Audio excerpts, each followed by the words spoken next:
ఇదిగోండి గైస్, చూస్తున్నారు కదా, నేను మీకు ఈ వీడియోలో తిక్క లక్ష్మీనారాయణ స్వామి టెంపుల్ చూపించబోతున్నాను. ఇదిగోండి ఇక్కడే ఉండేది. ఇది ఎక్కడ అనుకుంటున్నారా? గ్యాస్ ఆఫీస్ చూశారు కదండి, మన ధర్మవరంలో గ్యాస్ ఆఫీస్ చూశారు కదండి, దాని పక్కన సందులో సిద్ధయ్యగుట్ట లక్ష్మీనరసింహస్వామి టెంపుల్ ఉంది. ఆ లక్ష్మీనరసింహస్వామి టెంపుల్ పక్కన సాయిబాబా గుడి, ఆ సాయిబాబా గుడి పక్కన ఈ తిక్క లక్ష్మీనారాయణ స్వామి టెంపుల్ ఉందండి. తిక్క లక్ష్మీనారాయణ అంటే మీరు మళ్ళీ శివానగర్లో ఉన్న తిక్కస్వామి కాదండి, ఈయన ఇంకొక అవధూత.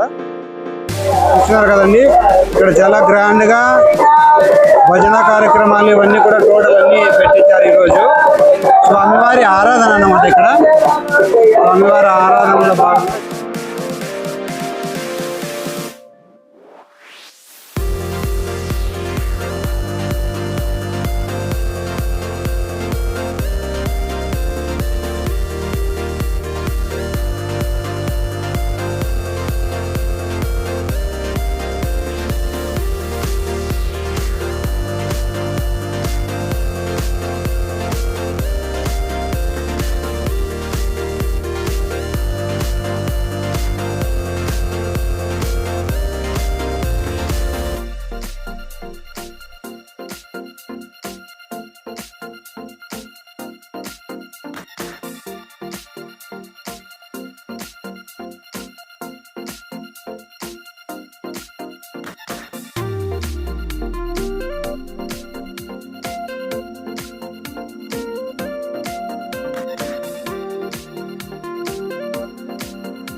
స్వామివారి దర్శనం చేసుకున్నారు కదండి.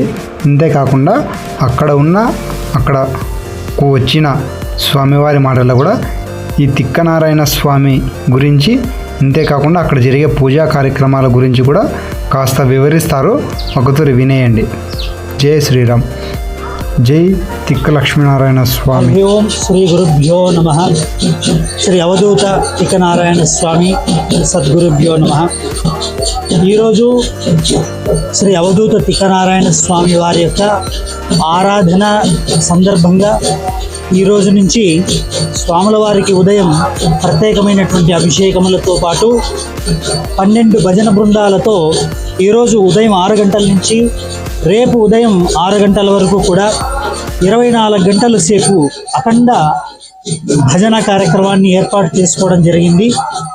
ఇక్కడ అఖండ భజన అయిన తర్వాత రేపటి రోజు కూడా 8 గంటల నుంచి భగవద్గీత పారాయణ ఉంటుంది. స్వాముల వారి యొక్క ఆరాధన మాఘ శుద్ధ ఏకాదశి దినం, రేపటి రోజు శనివారం. ఆ ఆరాధనాన్ని పురస్కరించుకొని ఒకరోజు ముందుగా ఉదయం, ఈరోజు శుక్రవారం 6 గంటల నుంచి రేపు ఉదయం శనివారం ఉదయం 6 గంటల వరకు కూడా అఖండ నామస్మరణ జరపబడుతూ ఉన్నది. స్వాముల వారి యొక్క ఆరాధన అనేటటువంటిది దివ్యంగా భవంగా స్వాముల వారి యొక్క ఆశీస్సులతో అనుగ్రహముతో శిష్య బృందం అంతా కూడా చేరి ఇక్కడ వైభవంగా నిర్వర్తించడం జరుగుతూ ఉన్నది. స్వాముల వారి యొక్క ఆరాధన 53వ ఆరాధన ఇక్కడ ఈరోజు ఈ కార్యక్రమం జరపబడుతూ ఉన్నది. మరి ఈ కలికాలంలో నామమే మనిషిని భవసాగరం నుంచి దాటించేటటువంటి నౌక కాబట్టి నామం అనేటటువంటిది, భగవన్ నామం అనేటటువంటిది ప్రతి వారు చేయాలనేటటువంటి ఒక సదుద్దేశంతో ఆరాధన సందర్భంగా ఒకరోజు ముందుగా 24 గంటల సేపు అఖండ భగవన్నామ సంకీర్తన కార్యక్రమం, భజన కార్యక్రమాన్ని ఏర్పాటు చేయడం జరిగింది. ఇక్కడ కోన శిష్యులు, శిష్య బృందము మరియు భక్త బృందం అంతా కలిసి ఇక్కడ స్వామి సన్నిధిలో ఈ యొక్క కార్యక్రమాన్ని శ్రద్ధాభక్తులతో నిర్వర్తించడం జరుగుతున్నది. కాబట్టి ఈ కార్యక్రమాల్లో పాల్గొనేటటువంటి అందరికీ కూడా స్వామి అవధూత తిక్కనారాయణ స్వాముల వారి యొక్క దివ్య ఆశీస్సులు అనుగ్రహం ఉండాలనేటటువంటి యొక్క సద్భావనతో ఈ కార్యక్రమాన్ని భక్త బృందం శిష్య బృందం నిర్వర్తించడం జరుగుతున్నది. ఈ కార్యక్రమంలో పాల్గొనేటటువంటి సమస్త భక్తానికామునకు, తర్వాత భక్త బృందమునకు, శిష్య బృందమునకు మరియు సేవా రూపంలో సహకరించినటువంటి వారందరికీ మరియు ఔదార్యంతో సహకరిస్తున్నటువంటి యొక్క దాతలందరికీ కూడా సద్గురు అవధూత తిక్కనారాయణ స్వాముల వారి యొక్క దివ్య ఆశీస్సులు ఉండాలనేటటువంటి యొక్క సద్భావనతో ఈ కార్యక్రమాన్ని నిర్వర్తించడం జరుగుతున్నది. కాబట్టి భక్తులందరూ కూడా ఈ కార్యక్రమంలో పాల్గొని స్వామి యొక్క భగవన్నామ సంకీర్తనలో పాల్గొని, భగవద్గీత పారాయణలో పాల్గొని, మరి మహామంగళహారతి సమయంలో కూడా పాల్గొని తీర్థ ప్రసాదాలు స్వీకరించి స్వామి అనుగ్రహానికి పాత్రులు కావాలని కోరుతున్నాము. మరి అదే విధంగానే ఆరాధన దినం అనగా రేపు శనివారం రోజు సాయంకాలం స్వాముల వారి యొక్క చిత్రపటం ప్రత్యేకంగా ఊరేగింపు ఉంటుంది. నగర సంకీర్తన ఉంటుంది. ధర్మవరంలో ఉండేటటువంటి ప్రముఖ రాజవీధులు గుండా, ప్రముఖ రహదారులు గుండా స్వామివారి యొక్క ఊరేగింపు కార్యక్రమం ఉంటుంది. మరి ఊరేగింపు కార్యక్రమంలో కూడా భక్తులందరూ పాల్గొనాలని మరియు తెలియజేస్తున్నాము. మరి అజ్ఞాన తిమిరాంధస్య జ్ఞానాంజన శలాకయ చక్షురున్మీలితం ఏన తస్మై శ్రీ గురవే నమః అన్నట్టుగా గురువు ఈ యొక్క అజ్ఞానాన్ని తొలగించి జ్ఞానజ్యోతిని వెలిగించి హృదయములో ఉండే చీకటినంతా, అజ్ఞానం అనే చీకటిని తొలగించి జ్ఞానం అనే జ్యోతిని వెలిగింపచేసి ఆ ఆనందమయమైనటువంటి జీవితాన్ని గడిపేయడానికి గురు అనుగ్రహం ఎంతైనా అవసరం. కాబట్టి సద్గురు అవధూత తిక్కనారాయణ స్వాముల వారి యొక్క ఆశీస్సులకు అందరూ పాత్రలు కావాలని మరి తెలియచేస్తున్నాము. హరి ఓం శ్రీ గురుభ్యో నమః. జై గురుదత్త. ఇదిగోండి ఫ్రెండ్స్, స్వామివారి మాటల్లో అవధూత తిక్క లక్ష్మీనారాయణ స్వామి గురించి విన్నారు కదా. ఇక అఖండ భజన అంటే 24 గంటల సేపు భజన కార్యక్రమం ఉంటుందండి. ఇందులో భాగంగా అక్కడ చేస్తున్న భజన కూడా కొద్దిగా వీడియో పెట్టింటాను, స్కిప్ చేయకుండా చూడండి. అంతేకాకుండా నా ఛానల్లో టెంపుల్ వీడియోస్ ఉంటాయి, ప్రతి ఒక్కరూ సపోర్ట్ చేయాలని కోరుకుంటున్నా, సబ్స్క్రైబ్ చేయాలని మరీ కోరుకుంటున్నా. లైక్ అండ్ కామెంట్, వీలైతే షేర్ కూడా చేయండి ప్లీజ్. మీ సపోర్ట్ నాకు ఉండాలి. మీ సపోర్ట్ ఉంటే మరిన్ని ఇలాగ టెంపుల్ వీడియోస్ తీయడానికి నాకు కొద్దిగా ఉపయోగపడుతుంది. మీరు చేసే subscribe, like, share and comment. నేను మీ DSS ధర్మవరం.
Yeah.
ఇదిగోండి ఇక భజన కార్యక్రమం 24 గంటలు కదండి, కంటిన్యూ భజన అయితే అలాగే జరుగుతూ ఉంది. ఇంకా భోజనం టైం అయిందని అక్కడ వచ్చిన భక్తులందరికీ కూడా అన్నదాన కార్యక్రమం మొదలు పెట్టారండి. భజన చేసేలోపు ఒక పక్క భజన చేస్తుంటే ఇక్కడ వడ్డించేవాళ్ళు వడ్డిస్తుంటే తినేవాళ్ళు తింటుంటే ఇలాగా చాలా అంటే చాలా అద్భుతంగా ఈ తిక్క లక్ష్మీనారాయణ స్వామి ఆరాధన చాలా బాగా జరుగుతుందండి. ఈ టెంపుల్ ఎక్కడ ఉంది అంటే మీకు మళ్ళీ ఒకతూరు చెప్తున్నా, సిద్ధయ్యగుట్ట లక్ష్మీనరసింహస్వామి టెంపుల్ పక్కన ఉందండి మన ధర్మవరంలో. ఎవరైనా కానీ చూడకుంటే వెళ్ళి చూడండి, ప్రతి ఒక్కరు కూడా వెళ్ళి చూడొచ్చు స్వామిని.